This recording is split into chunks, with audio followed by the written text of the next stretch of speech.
He and you doesn't were though, going and like to say that I was wrong.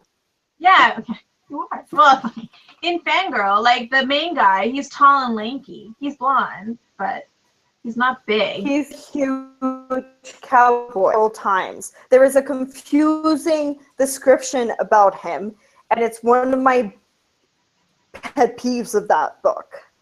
Because he is described as a muscular cowboy and yet lanky.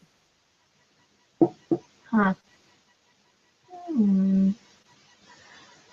Okay, I'll concede because I don't remember.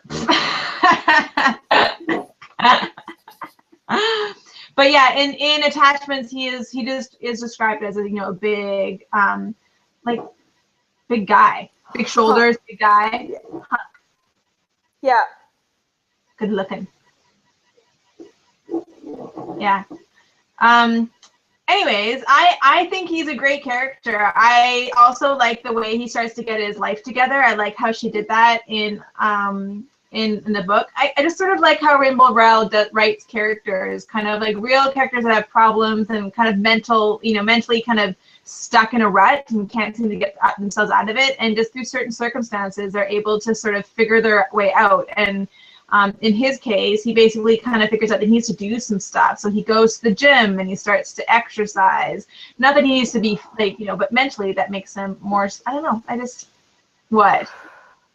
What? Am I allowed to go on a rant now? Yes, you're allowed to go on a rant.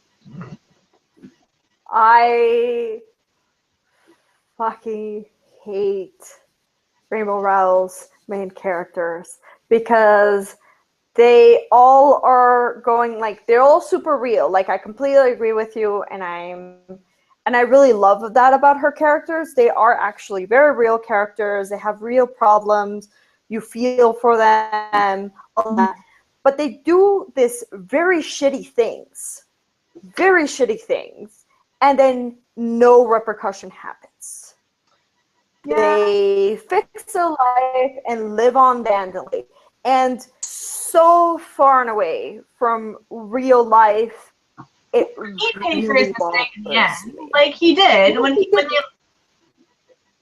he did. He did at the time because like remember when they found out, she was horrified and she didn't talk to him for a long time. Like that can be pretty devastating at the time. I mean, it worked out for him. She had no way of talking to him, and once they saw each other, they made out. And then she freaked minutes later, they were a couple. Yeah, I don't know if I agree because like that period of time when I see what you're saying, like she couldn't have any way of contacting him, but like I seem to remember there being a period where she was freaked out that, that guy.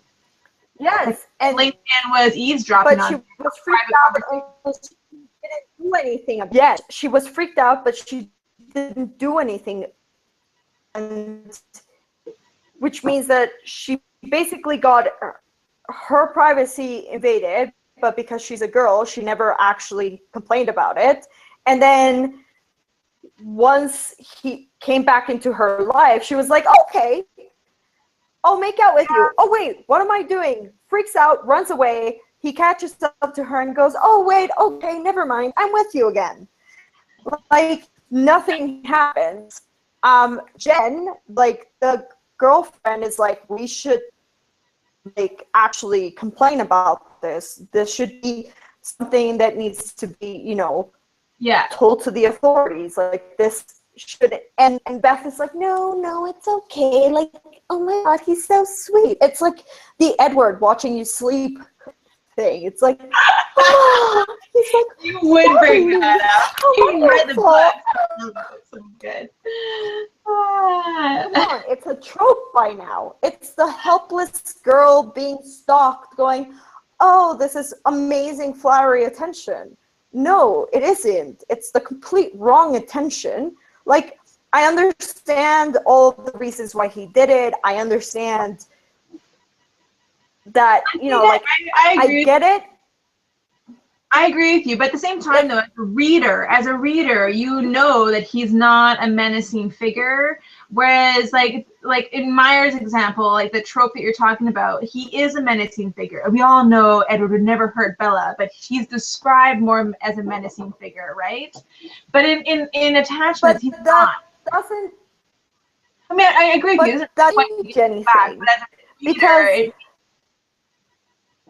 Because like what I'm saying is like I'm all for it. But I feel like there should have been something going on. Like, as a woman myself, I mean, last time I checked, I think that obviously the attention is, you kind of like the attention and you kind of feel flattered when someone has fallen for you, your words and thoughts, and not because of your looks to begin with. Mm-hmm. But I do feel like there should have been something to punish him, because like I don't know if I agree, because it like this type of book is like a lighthearted book. Obviously you don't agree. It's supposed to end happily. But it isn't. But it is like I don't mind the ending happily. I just in the middle to. Well, what kind of actually like does he deserve? Because the repercussions that would happen. I don't know. He's fired from his job, which he's already quit. He isn't fired.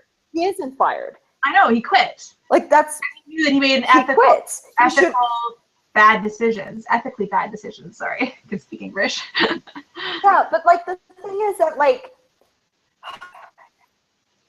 It's my problem with the other book as well, is that like all of it gets completely justified and like swept under the rug, because there really isn't any real way to punish him, because the boss encourages him to read the emails. So it's not like, oh my God, why are you reading the emails? And their emails keep on getting flagged, which is why he reads them. And by the time they find out, which is he who tells them, he doesn't do that. He's already quit. So she ties everything into a neat bow in order for him to never really get any repercussions. And it really bothers me, because I agree with you in the term in Kathy's case. I do agree with you in Kathy's case, but I don't think I agree with you in the attachments case, because I don't think that just because we're seeing it through the stalker perspective doesn't mean that he wasn't a stalker, Emily. I don't understand, sorry. He was being a stalker. And stalking is actually a law-breaking offense. And just because we're seeing it through his perspective, and we understand he's such a sweet guy and he would never wear her skin as clothing, doesn't mean that he wasn't stalking, and that's something that is morally and actually legally wrong. But there are a lot of books. This is before the Patriot Act. No, I know what you're saying, but there are a lot of I will disagree with every single one of them. Quite enjoyable, even though they have their characters put in objectionable. I can't actually say that word. Situations where they do things that are wrong or ethically wrong, but they redeem themselves. And I think he sort of redeems himself a little bit by quitting and admitting to the characters that he did this. No, but that's not redeeming himself. That's washing his hands. And usually in books, when characters do things, he just kind of tells her, hey, by the way, like, I sort of kind of really feel sorry about it, but I totally don't, because I fell in love with you. That's wrong. You're wrong. That is not right. He wrote her heartfelt letters, just really apologizing for invading their privacy, which he should have. He owned it, and and then of course, what's her name was horrified. Is it Beth? Beth is the main character, right? Yeah. And then the friend, was it Kate? I've forgotten already. No, it's Beth and Jennifer. Jeez, you think I remember this? You just said this earlier. Anyways, Beth and Jennifer. Beth and Jennifer. I will try to remember. Anyways, Jennifer was really horrified and hurt But Beth wasn't. She was more intrigued because he apologized and all that kind of stuff. And I don't know. I mean, I get what you're saying, the stalker thing, but I just think it's different. It's different. He apologized. He admitted it, which is horrifying. But like most stalkers don't apologize. I mean, Edward never apologized for stalking. Edward is never painted as a stalker, my dear. He's a protector. Oh, oh my God. Okay, point. I don't know. I still think that here's the thing. I think that fine. Let's say he doesn't get any consequences. I wish that Jennifer had actually gone and at least reported him. Obviously, we know nothing is going to happen because he's quit and he's, you know, he was doing his job, like that was his actual job, and like the bosses weren't going to care. Right. But to me, it felt very much like it was. This might be too big of a jump, but it was very Stockholm rape victim going, oh no, but he loves me. He does this because he cares. I guess so. I just still don't agree, but I know what you're saying. By the way, viewers, you'll find you never will agree with me. I say I disagree. I see what you're saying, but I disagree.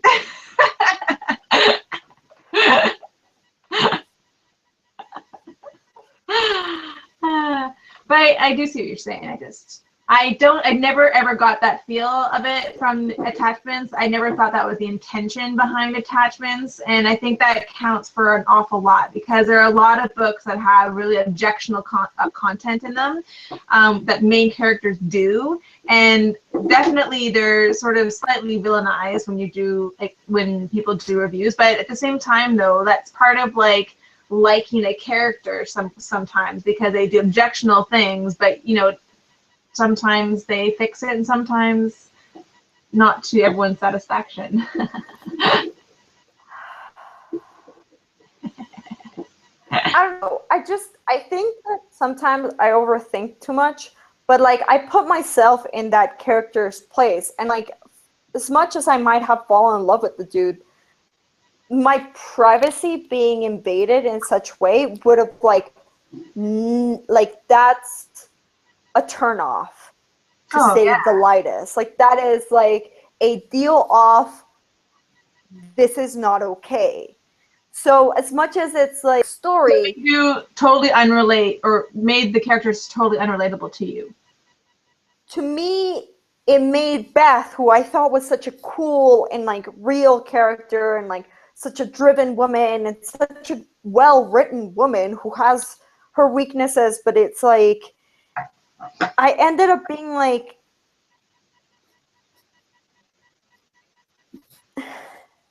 I guess so, but how do you expect Rowell to kind of get out of that whole situation? Like, I'd actually be curious to see how that would be rewritten so that I don't know, it's a crappy concept. I liked it. I thought it was cute. That was well done. It's cute, but it's crappy. You're talking to the rom-com. It is a here. Like, I love these scenarios. You're so great. I love rom-coms. It's nothing against rom-coms. I mean, most of them are ridiculous and stupid, but you tell me. But here's the thing, Em. You're a very private person. You're a very person who is very like, these is my things. Like, you don't have a roommate because you're like, I don't really want to share my apartment. I don't want to, right? Actually think about people, another guy reading our emails, yours and my emails. Think about what we write to each other. And a guy reading, you're charming and you're brilliant and you're obviously he would fall in love with you because you're fucking amazing. But like once you find out that he's read your like, fuck that no. I agree, and I would probably do fuck that no. But at the same time, though, that doesn't mean that I don't enjoy the concept. You know, the idea that they're, you know, it's kind of like a You've Got Mail sort of whole scenario. You know, but the thing with the You Got Mail is that they're emailing each other. Yeah, but he knows who she is and she doesn't. Yeah, that second would have half. been fine. But that would have been fine with me. Like, it would have been fine if they were having a conversation with each other. Disingenuous, though. No, because he's not reading a private conversation with someone else. Yeah. You and I write very sensitive emails to each other. Things I wouldn't want my husband to read, and I'm married to him. I don't really think you'd be comfortable with a random guy reading them and then falling in love with you by what you say in those emails. No, and I agree with you. I think that would be a complete turnoff. But I would have, my point was that that's part of the beauty of books, is that they can put these kind of crazy scenarios in them, put very well-written characters, and then make the scenarios kind of enjoyable. I think that's kind of the beauty of this book, that this is why I really liked it, is that this is a scenario that I don't think I could ever, it'd be a hard scenario to know that someone read my emails. That would be awful. But at the same time, though, as a reader, that's part of the reason why it would never work, is because I, as a person, cannot be inside the head of that guy who's reading mine and your email. But as a reader of attachments, we are inside his head. We know who this guy is. No, I'm not. So I sort of see the book as being being a good read. It's a good read. It's entertaining. I liked it. Yeah, it's a good read, but I still have major issues with it. Mm-hmm. And as much as it might be a good read, it doesn't change the fact that, as you know who Lincoln is, and he's a great guy for all, intents and purposes. I love it. I as a woman cannot condone what the other women do in this work, because it is very, it weakens those very bright, very strong women. Mm-hmm. It weakens Jennifer and Beth to just be like, oh, he knows everything about me because he read the emails with my best friend. Oh. I can take that from a Disney princess, sure. But this is supposed to be a working woman in 1999 who's kick-ass, has a rocker boyfriend who she's, a really good writer for all of what is said, and a copy editor who is one of the best according to the newspaper. Sure, it's a small newspaper, but, it's still pretty good for women in 1999. Mm-hmm. It's pretty base. And then you have these very brilliant, very smart women by all intents and purposes. And you tell me that they just go ahead and accept the fact that a guy read their emails and they're going to be okay with it? My disbelief goes to a certain point, and either these women are stupid and lame and desperate, or I have to suspend my belief to a point where it's no longer enjoyable. Hmm. Yeah, I guess so. I still enjoyed it. I was able to suspend my belief enough that I still enjoyed it. What did you think, by the way, of of how she handled the what's it called? Oh my gosh, my vocabulary, miscarriage, in there. I thought it was well done. I loved her. Sorry? Because I think I love her, and I love her because I love her for a lot of reasons, but starting with what we just discussed, she's the only one that goes, are you fucking insane? We actually need to report this. This is not okay. This is not an okay thing to do. Mm-hmm. I love her because she's real, because I love her problems. I love how her family life is it's very real. It's very grounded. I think that's one of the reasons why the book really worked for me, is that I could get over the whole ending part, which you're talking, like that, the suspension of disbelief sort of thing, because I thought that the whole relationship between the two women was so well done. It really was, I thought. Like, to be honest, I would have taken all of Lincoln's part out and just stuck with their emails. I couldn't have. And I really thought the emails were the strongest part of the book, for sure. It was the strongest part of the book, and it could have been a romance novel about two best friends. Yeah. And supporting each other and loving each other no matter what. No matter what insane things. Like, I would have loved to actually have seen it, just the emails, and just have been like, for example, the fact that Jennifer loves Beth so much that she's going to be like, okay, fine, if you want to do this insane thing about not reporting this guy that totally invaded our privacy in order to and date him, fine, because I love you. Like, that is a true love story. Yeah, I agree. I really do. Yeah. I like that part of the book was kind of gold for me. I really, really enjoyed that part. And it just sort of flowed really nice in the, I like how Rainbow Rowell does dialogue. It's a big thing for me with most. If you can't do dialogue correctly, then I'm not really interested. It's one of the reasons why it's my favorite parts of books. Not that much. Sorry? It's my favorite parts of books. I agree. I mean, there are some books that I've read so often that I tend to skip over description of places and go like, oh, here, they're talking now. I can read this part. Absolutely. I often can't recite parts of Harry Potter, for example, but I can recite whole conversations in Harry Potter. Oh yeah. Yeah, good dialogue is everything. For sure. And I think that, to be honest, Rainbow Rowell does write very real women, very real characters. It just upsets me that she ends up weakening them at the end.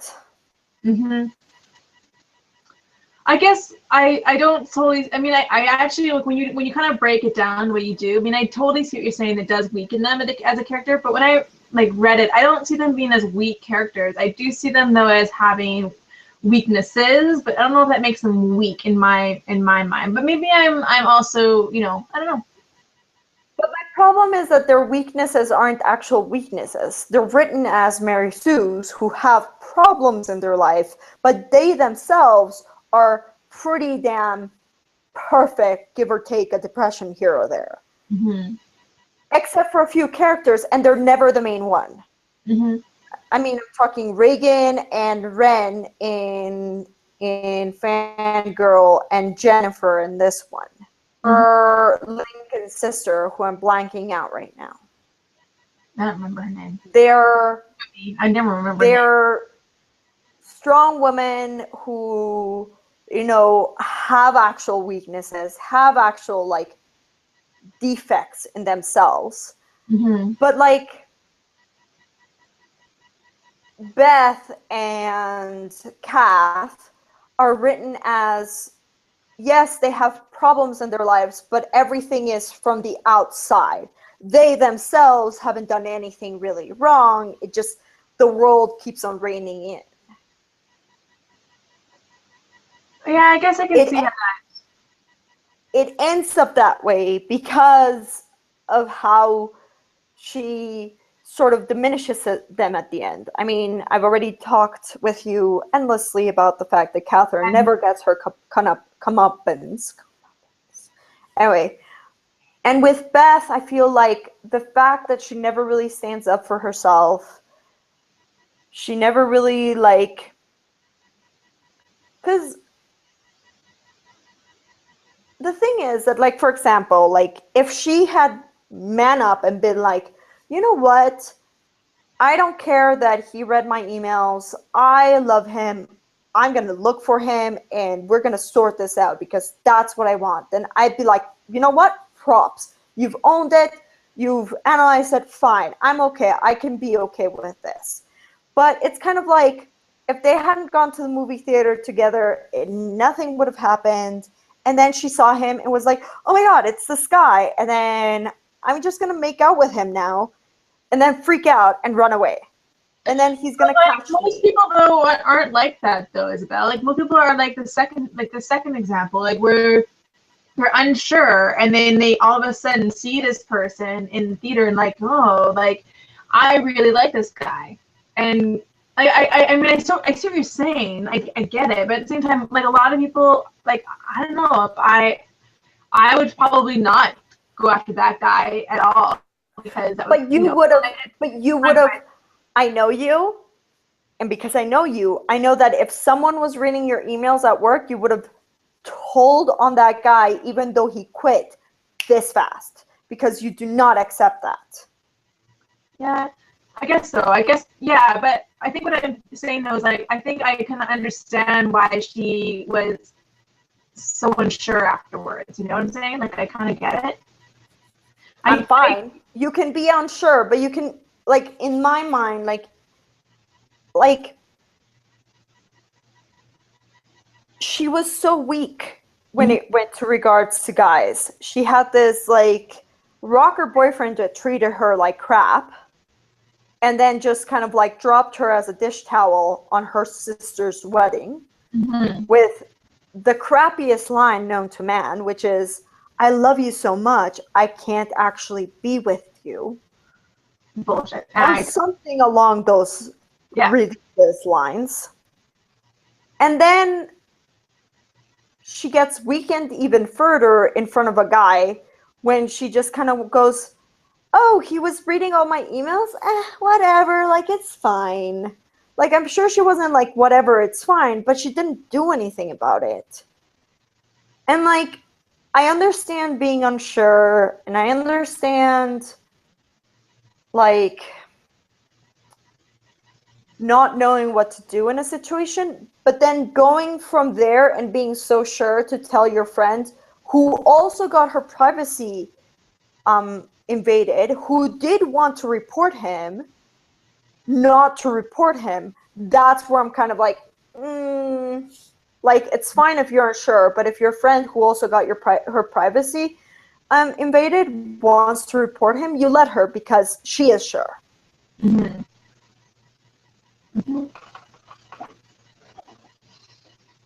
Anyway.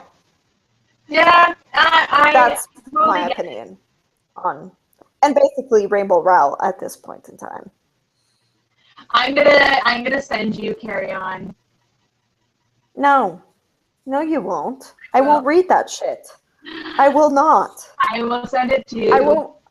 I won't read it in a box. I won't read it with a fox. I won't read it here and there. I won't read it anywhere.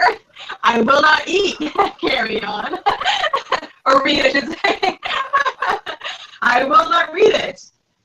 I won't read it in a house. I won't read it with a mouse. I won't read Carry On or any shit like that. I'm going to read it. I'll tell you how it is. It's going to be good. It will not be good. I do not trust you whatsoever in this type of topic. I want it on record that I generally trust you completely in books. Say it one more time. Say it one more time. I want it on the record that I usually completely trust you in books. Because as much as I may gripe against Rainbow Rowell and Fangirl and Attachments, I have read them more than 3 times nowadays. So there's that. I mean, they are entertaining books. It's like crappy movies where you're like, it's a crappy movie, but hey, I was entertained. You know what? Good example. It's like Something Borrowed. You know that rom-com where the girl... Yes. I love that movie, and I don't know why, because it is so crappy. Character. I know. I love that movie. I really, honestly do. I know. I watch that movie, like, all the time, and it's just such a horrible message. Horrible. But, like, if you're going to ask, but, like, my biggest gripe with Attachments and Rainbow Rowell was the whole fan fiction angle, which I'm not even going to start because we're not doing that book. I'm not reading Carry On. And just so that it's on the record, I will also not read Twilight.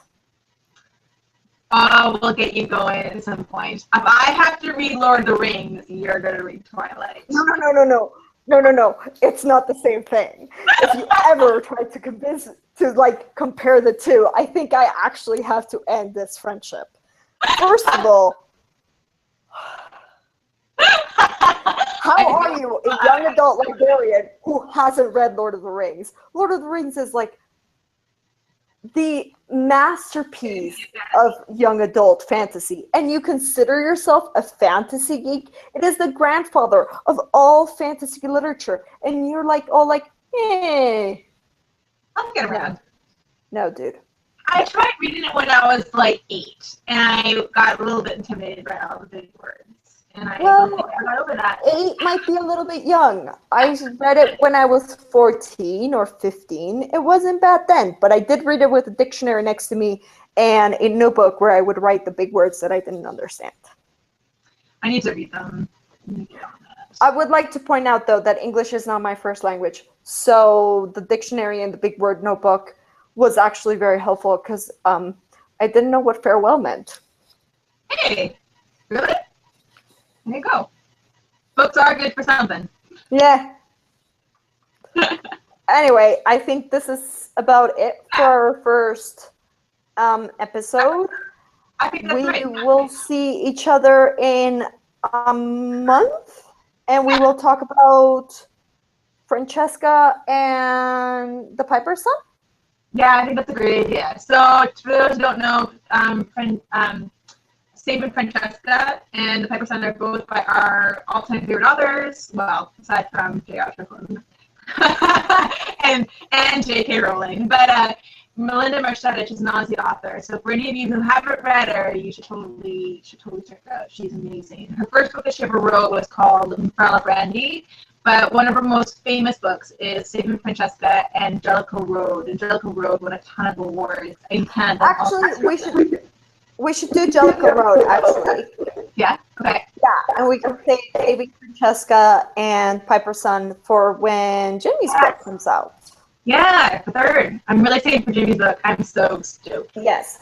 And then on January, just so you guys can start finding the books, we'll be doing Uprooted by Naomi Novik. And for those of you who are interested, she wrote the really popular series, which has just been, I think, bought, I want to say by HBO, but that's totally wrong. Anyways, but the Dragons of Tamar, I'm pronouncing that name totally wrong. I'm butchered it, which is basically the Napoleonic Wars on dragons. Literally, check it out. It's pretty good. I'll go into that later, but it's good. Okay, we will see each other in a month. Bye. See you later.